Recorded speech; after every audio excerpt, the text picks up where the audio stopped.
Now, some may ask, what is Freemasonry? Now, you can listen to me or not, but I believe it's simple. Freemasonry is the very measure of a man. Look in every city and town in America, and you'll see, right out in the open, a building adorned with the square and compasses. Think for a moment. Freemasonry uses the oldest tools of antiquity, those tools of measurement used by the stonemasons, like the square and the compasses, to demonstrate and pass on the great truths and wisdom of the ages. We use tools of measurement because Freemasonry believes a man's greatness can be measured, not by his wealth or fame, but by his deeds, his character, his truth, his tolerance, his charity, his trust, his friendship, his love for his fellow creatures. It's been said that human happiness comes from the smallest of improvements. So he that can effect positive change, even by a simple kindness, adds wealth to the common stock of humanity. Freemasonry therefore believes greatness can be seen in a man's positive effect in the world, and that to do good is the best way to glorify God. Where the roots of Freemasonry began, no one can say for certain. They're hidden in antiquity, and perhaps that is best, at least for me. I became a Freemason in the Age of Enlightenment, a time much like you now live, a time of great light, where science had changed the way we live. I only wish that the moral sciences could do the same, because it seems to me that the great religions of the world all provide a moral compass to their faithful. And while each man must wrestle in private with his personal relationship with God, Freemasonry offers an ecumenical brotherhood, a fraternity composed of men of all religions, founded on the practice of the great moral and social virtues. And that's why you see on our symbol the letter G. It is there to remind us that God is part of each of our lives, and that the all-seeing eye of God will take the true measurement of our action. Freemasonry has three great lights by which we measure ourselves as men and masons: the square, the compasses, and the volume of sacred law we place them upon. That sacred book, one revered by the individual mason, is where we take our oaths, lay the foundation of our lives. The square, providing direction, helps us to square our actions by the square of virtue, because virtue is the stone used to build the man and his temple. Virtue is the cement that binds our relationships, and it is by our virtues that we are measured. The compasses are the tools of our conscience. We learn by the compasses to circumscribe our desires and keep our passions within due bounds with all mankind.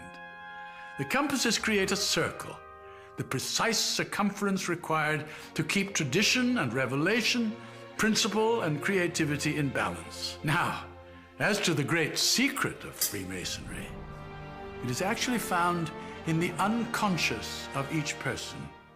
It is discovered by each individual for himself, Mason or not, as he comes to know himself and finds the road that takes him to his city. Because the real secret of Freemasonry is finding out who you are. The Mason square doth clear the air of folly and deception. The rule is straight, the angle clear, for greatness has direction. By the compasses abide the points within so far and wide. No pleasure sway nor profit tempt these bounds of Mason pride. Greatness, what your virtues are, good deeds practiced wide and far. And that secret of Masonic love is learning who you really are.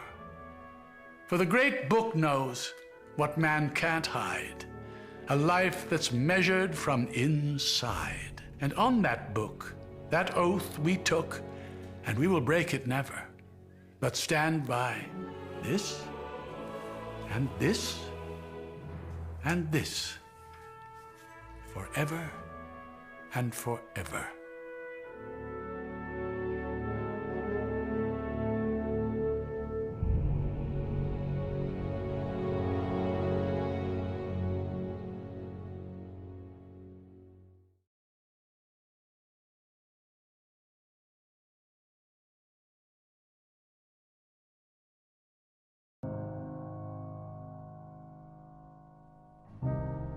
When we're laying on our deathbed, you're not going to worry about how much money you had, how much power you had, how much prestige. You're going to see that that was all game, that that was all an illusion. The only thing that's going to matter is the impact you had on other people's lives. We are all on a separate journey. But the beautiful thing about my life here on this earth is at my funeral, they won't talk about my success. They'll talk about who I was and how I lived and how I loved and encouraged. For the last 3 centuries, our craft has helped us and our brothers before us develop from who we were to who we are now.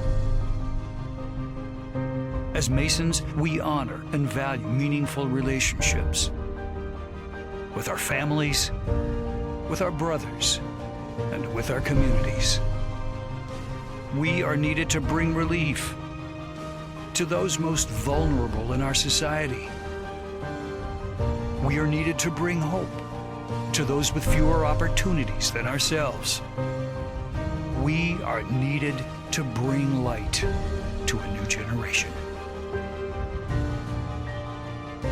We are Masons, and we are always here when people need us, because we believe it is our responsibility to help make this world a better place.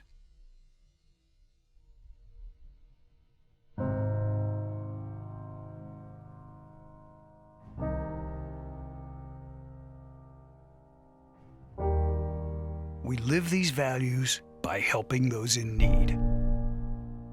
And now, in this modern world, we're needed more than ever. When you were born, you cried while the world rejoiced.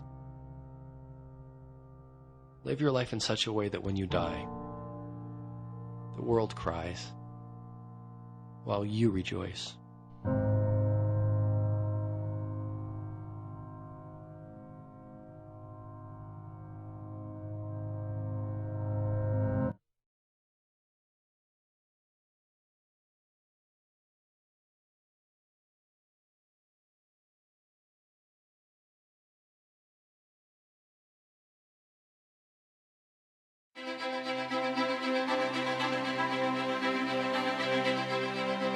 Freemasonry is one of the oldest social and charitable organizations in the world. But what does it mean to be a Freemason? It means something different to everybody, and that's what's good about Freemasonry. It's unique to those that join. It's that feeling of togetherness or belonging. There's more that brings us together than separates us. The friendship, the formality, the ritual, the curiosity, the opportunity to learn more about Freemasonry every day. You learn to be tolerant and accept all others as being your brothers. It offers an ability to do a lot of public good.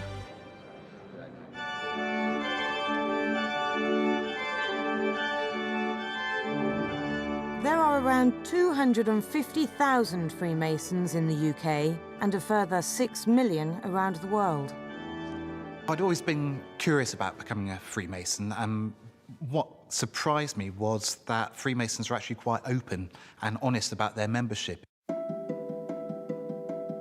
I went in, and it's been an absolutely fantastic journey ever since.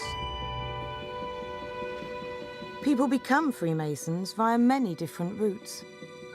I was in the pub, and a few friends had come in with suits and funny suitcases, and I asked them, what's it all about? And they told me a little bit, and I said, I'm not strangling chickens or whatever it is you do. Anyway, I gave it a go, and 8 years later, I thoroughly enjoy it. Our members come from all walks of life. We're from so many different backgrounds, from bus drivers and tradesmen to actuaries and lawyers, accountants. You know, I'm really proud of that. Famous past members include Sir Winston Churchill and George Washington, writer Rudyard Kipling, and scientist Sir Alexander Fleming, actors Peter Sellers and Oliver Hardy, and singer Nat King Cole. I went into it with an open mind, and I'm glad I did, because I've thoroughly enjoyed the experience ever since. Organised Freemasonry began some 300 years ago. Its origins lie with medieval stonemasons. The medieval stonemasons were concerned with building the great buildings that we see around us. Freemasons use that as an analogy for building ourselves into better people. It was from the stonemasons that we draw many of our traditions, such as our handshakes. So in medieval times, stonemasons would move from project to project, whether it be cathedral or castle. They would have some sort of way of confirming to those people that they met that they had the required skill level to work on that project. The grip you gave showed how good a stonemason you were, your level of competence. A handshake is used within Freemason ceremonies to show the level a member has reached. It's also from the ancient stonemasons that we get our unique dress code, the famous apron. In medieval times, the apron would be a functional piece of equipment that would protect stonemasons from stone chips and dirt, but for us, it's very much a symbolic part of our regalia that we wear when we're in our meetings. A new member starts with a plain white apron. It then becomes more ornate and decorated as one progresses. Our aprons include many symbols, emblems, and insignias, all with very specific meanings. When you become senior, you might get a dark blue apron, and eventually you get one that looks a bit like this.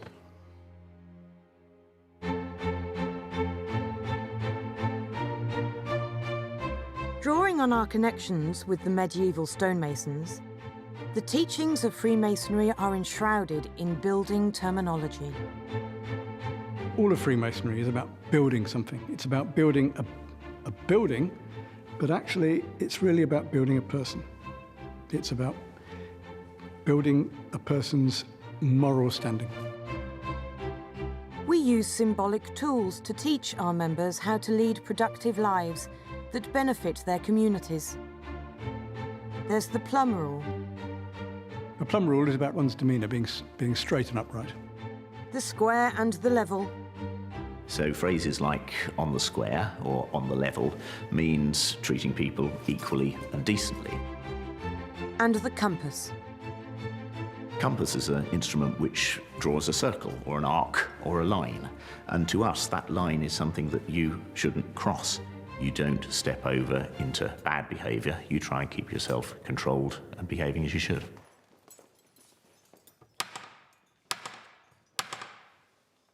Brethren, please be upstanding to receive your worshipful master, accompanied by his wardens.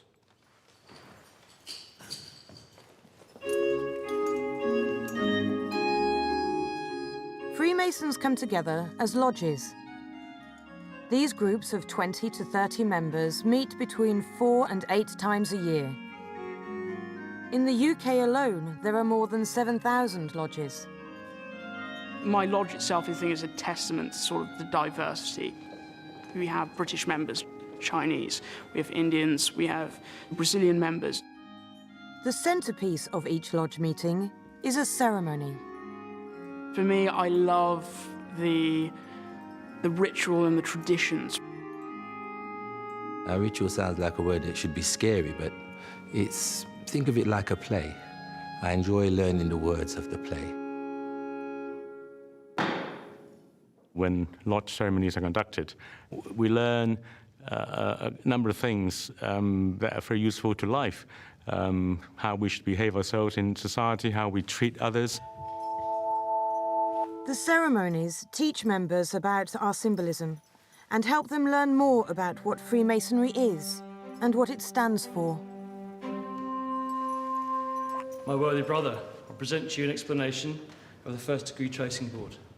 Every day I'm finding out something new. We always try to make a daily advancement in our Masonic knowledge.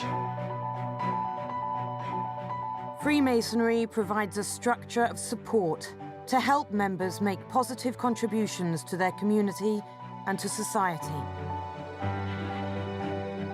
There's an awful lot of people who are searching for something more in their lives.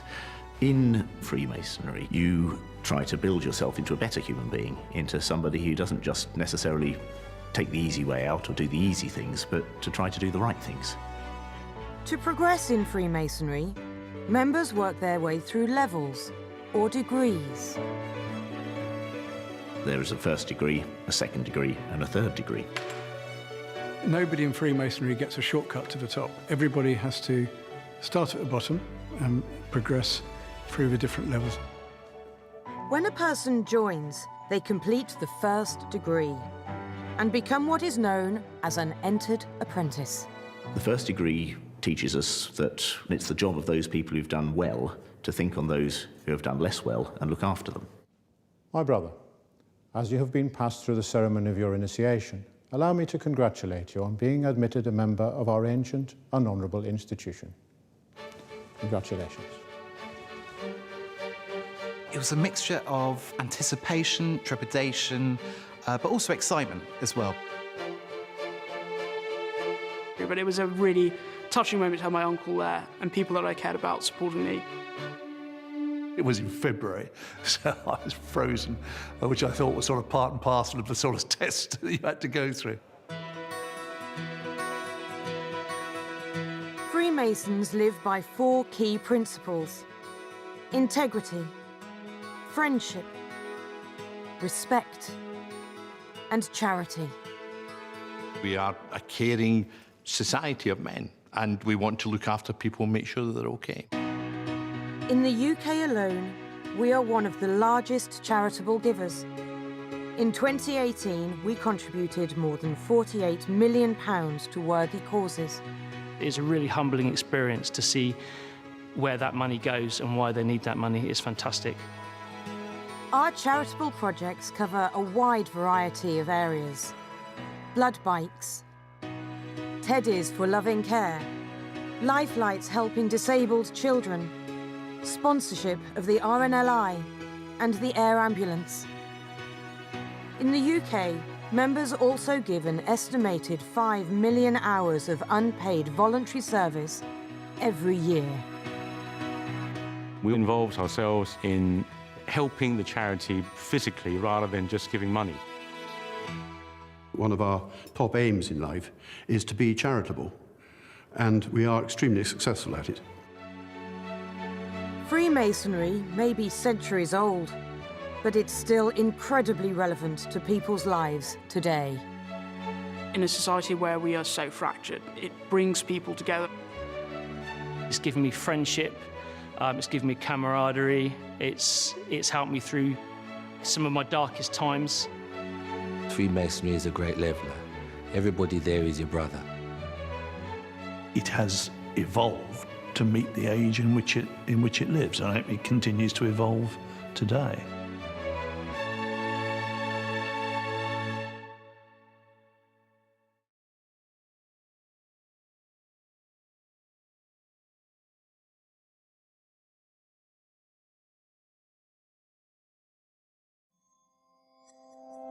Hello, I'm Rob. Hi, I'm Mark. I'm proud to be a Shriner. To understand why, it's helpful to know what it means to be a member of our fraternity, Shriners International. Imagine having hundreds of thousands of brothers around the world supporting your efforts, while you support theirs. Imagine being part of an organization that helps thousands of children every year. When you're a Shriner, you're part of both an amazing brotherhood and a unique healthcare system. You may be just one guy, but as a member of Shriners International, you are one of hundreds of thousands of men over the world who are connected by a shared belief in brotherhood, compassion, and generosity. And you're part of Shriners Hospitals for Children, a philanthropic effort to improve the lives of children coping with complicated medical conditions. The Shriners organization has been around for more than 140 years. Members have included heads of government, including a few presidents, corporate executives, celebrities, doctors, lawyers, and sports heroes. But the majority has always been just regular guys who want to be a part of something that offers fun, fellowship, and the opportunity to make a difference in this world. Shriners are also part of Freemasonry, the world's oldest, most well-known fraternity. The founders of Shriners International were an interesting pair, a physician and an actor. That alone should tell you we are an eclectic, welcoming group. Dr. Walter Fleming and Billy Florence created a fraternal organization rooted in the Masonic principles of brotherhood, charity, and truth, and also offered some fun and fellowship. Fleming and Florence created an entire roadmap for the new fraternity, from structure to rules, rituals, logos, and symbols, all with a Far Eastern flair, including the distinctive red fez we wear, which certainly does get us noticed. The words and symbols we use also help strengthen the bonds between us and help remind us of our commitment to service. For example, within the organization, we call ourselves nobles.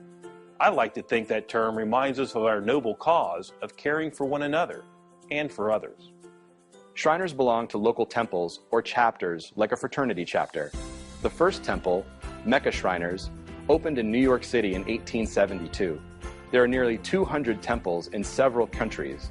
Each temple has a potentate, a local president, and a divan, board of directors.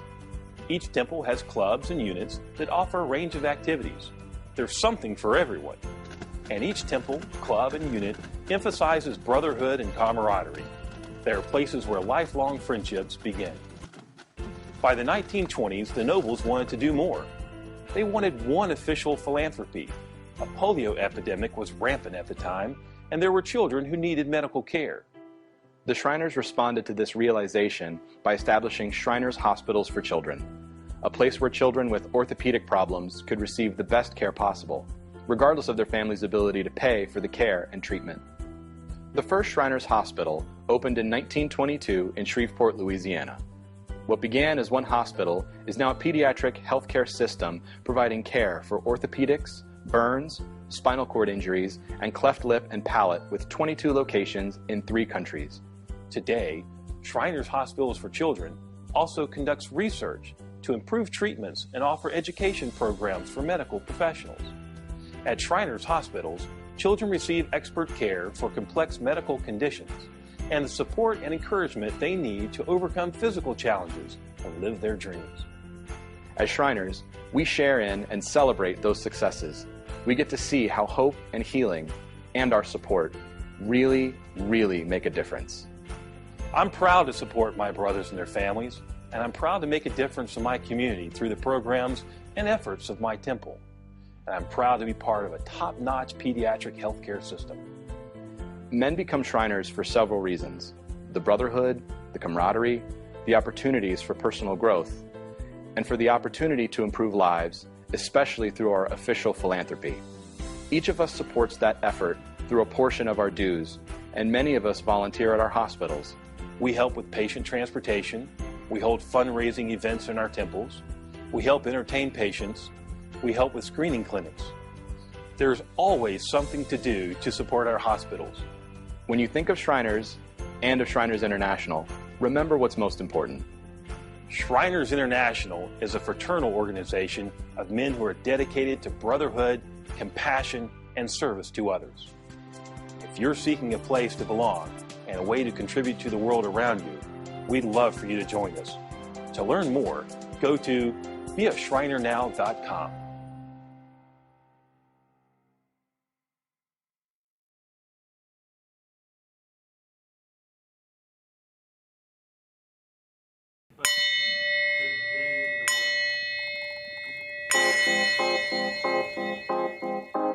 My favorite part is the family that it brings.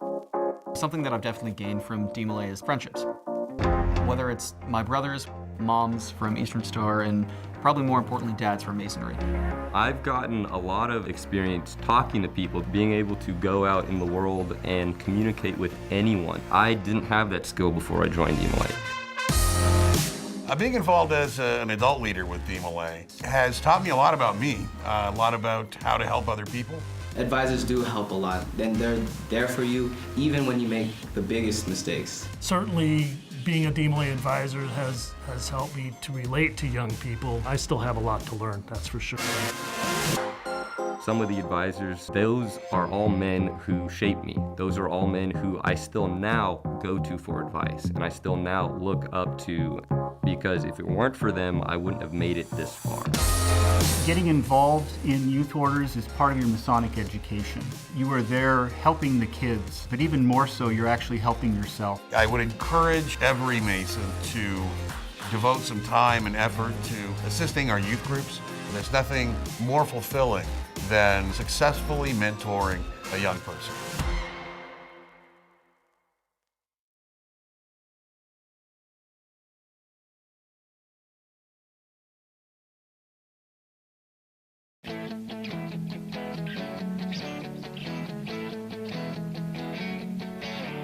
I kind of describe Job Daughters in a weird way, and I say it's a mix between a sorority and Girl Scouts.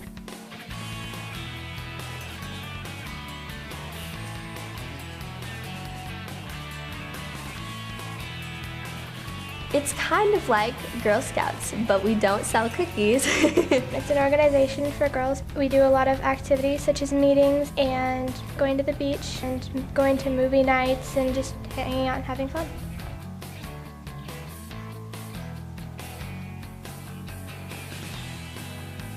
My name is Abby Wright. I am 14 years old. I am 19. I am 10 years old. My name is Sarah Lipinski. I am 15. My main favorite thing about being Job's Daughters is, like, if you have a really, really bad day, you know you can go there and, like, feel a lot better. I first joined for the opportunities that are offered for scholarships, and then I met all of the Job's Daughters and was like, oh my gosh, they're so nice. I would love to hang around them all the time, and so I have been for 4 years now. You get a lot out of it, even though you don't know it. Like, suddenly I notice myself, you know, being more proper, being more polite, sitting up straighter. Like, my friend's like, why'd you sit up so straight? I'm like, I guess I learned it from Job's Daughters. Definitely confidence. I was so afraid to get in, and do stuff in front of people. Like, I did speech and debate all through high school, but it was nothing compared to, doing an installation and having to remember stuff. It's given me a lot of confidence. Wearing pretty dresses, the whole princess experience, that's great.